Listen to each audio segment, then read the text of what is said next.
One of our biggest challenges is always trying to reduce the lead times of our product to the customer.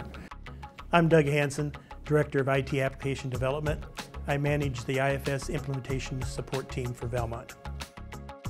The largest business segments are the engineered support structures, utility support structures, and irrigation, which are all global. The biggest challenge we faced with the previous system was that it was built on old technology. We had a list of criteria and we rated on each system. When we were all done, and IFS was seen to meet our needs the best out of anyone. We weren't just purchasing a software system, but the people that support it are also a big part of it. I think what IFS has brought to us is the ability to share information better.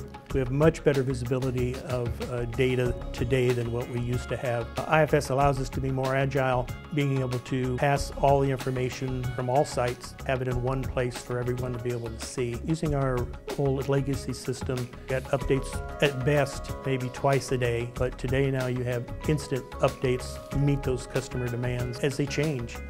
As we expand and grow, IFS is definitely a part of the plan for that to happen. It's been really good working with IFS. They're always open to listening to us and try to understand how we're using the system.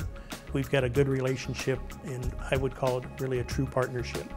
The best part is the navigation, being able to go from place to place to be able to quickly navigate. I like IFS. I know the upgrades have been user-friendly for us. The ability to be mobile and still have that information is so exciting, and you don't know where it'll end, but that's just a huge step to making us more efficient in everything we do. We're so excited about what IFS has today, and what they bring to us in the future is something for us to be excited about.